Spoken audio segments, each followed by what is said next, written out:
अस्सलाम वालेकुम सर। दोस्तों, फिर चर्चे हैं एक दफ़ा मोहम्मद ज़ुबैर साहब की और chief of army staff general Bajwa साहब की मुलाकात की। ये दूसरा धचका है मेरे ख्याल में। पहला धचका जो था ना वो था जब आईएसपीआर ने आके बयान दिया था कि हमारा सियासत से कोई तल्लुक नहीं है, हमारा सियासत से कोई लेना देना नहीं है। उन्होंने ये वाज़िया किया था कि इमरान खान जाने, अपोज़िशन जाने और ये क्या कौम जाने। तो उस झटके के बाद इमरान खान की हालत देखने वाली थी और ये मेरे ख्याल में ये दूसरा झटका है जो कल ज़ुबैर साहब, साबिक गवर्नर, स्पोकमैन साबिक वज़ीर-ए-आज़म और मोहतरमा मरियम नवाज़ साहबा के बाजवा साहब से जो मुलाकात हुई है, वो मुलाकात का हाल पहले सुन लेते हैं और उसके बाद फिर इस पे बात करते हैं। ये सुनिए ज़रा हाल उस मुलाकात का। दोस्तों के साथ और अपनी बेगमात के साथ वहाँ गए थे। ज़ाहिर है चीफ वहाँ बैठे थे और उनसे जाके जिस तरह एक कर्टसी होती है जो हमारा मेरे ख्याल है कल्चर रिक्वायर भी करता है, तो वहाँ को मेरे ख्याल है 10-12 मिनट उनसे गपशप हुई और वहाँ 150 लोग मौजूद थे, 200 लोग मौजूद थे, तमाम स्टाफ, वेटर्स वो भी थे। तो सबने देखा हमारी मुलाकात हुई है, 10-12 मिनट हुई है और बड़े अच्छे माहौल में हुई। और उसके बाद एक साहब ने वो एक खबर फैला दी कि जी चीफ ने मना कर दिया। अब इसका क्या पॉलिटिकल रीजन हो सकता है कि ये क्यों फैलाई गई कि जी चीफ ने मना कर दिया?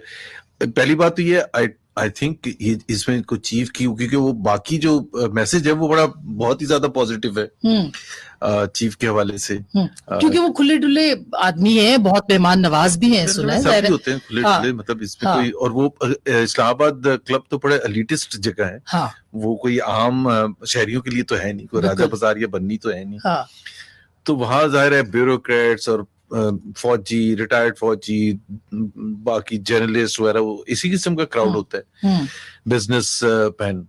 तो there is nothing more to it than that. कुछ भी नहीं। हेलो हाय, अस्सलाम वालेकुम, वालेकुम सलाम, कैसे हैं आप? ठीक है, खैरियत से हैं? आप कैसे? अच्छा। और तो मतलब कोई ऐसे थोड़े बहुत जोक्स वोक्स होते हैं जो आप शेयर करते हैं। बाकी मैं थोड़े बहुत जोक्स वगैरह होते हैं। अब मुझे ये बताएं कि जनरल साहब और मोहम्मद ज़ुबैर साहब एक दूसरे को लतीफ़े सुनाने के लिए इकट्ठे हो रहे हैं। ये एक बहुत इंटरेस्टिंग बात है। अब वो लतीफ़े क्या होंगे? वो अब मैं उस पे एक लतीफ़ा तो सुना सकता हूँ, लेकिन मेरे ख्याल में थोड़ी को बहुता समझें। ये मुलाकात जो है ना, ये इमरान खान के जो है ना, इसे तबूत में जो है ना, वो आखिरी कील है।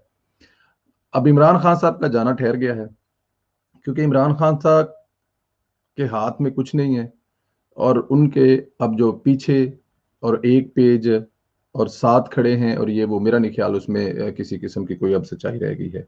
मोहम्मद ज़ुबैर साहब ना कहते कहते भी बहुत सारी बातें कह गई हैं। अब चीफ साहब ने क्यों मना किया कि इसको मतलब ओपन नहीं करना, या और दूसरी बहुत सारी बातें डेफिनेट। अगर 10-12 15 मिनट की मुलाकात हुई है तो 10-12 15 मिनट की मुलाकात में जो 3-4 लतीफ़े मोहम्मद ज़ुबैर साहब ने सुनाए होंगे और एक आध जो लतीफ़ा आगे से जनरल साहब ने सुनाया होगा, वो लतीफ़े कोई नॉर्मल लतीफ़े तो नहीं होंगे ना। मुल्क बदल देने वाले भी लतीफ़े तो हो सकते हैं ना, कोई माफ़ी तलाफ़ी वाले भी लतीफ़े तो हो सकते हैं, साडी जान छड्डो यार, मतलब कुछ मेहरबानी करो, कुछ और भी तो हो सकता है ना। तो उसको आप ये देखें कि जब एक तो डीजीएसपीआर ने जब इनको झुठलाया कि भाई दफ़ा हो जाओ, साढ़ा धड़ना कोई तलक नहीं हैगा, और दूसरा ये आज जो और ये मिलते भी जो इत्तफाकन है ना, मतलब कि आए हो इसी ते खाने ते बुला लिया, शादी च मिले, ते अभी मतलब रिंग करने आए तो वहाँ पे मिल गए। तो ये मोहम्मद ज़ुबैर साहब को मिलते हैं, तो ये कुछ ना कुछ तो है, और वो ये है कि जनाब नियाज़ी साहब, अल्लाह हाफ़िज़ है। अब आपके आखिरी दिन गिने जा चुके हैं, अब आप तैयार हो जाएँ, अब आप जाने वाले हैं। आज गए, कल गए, परसों गए।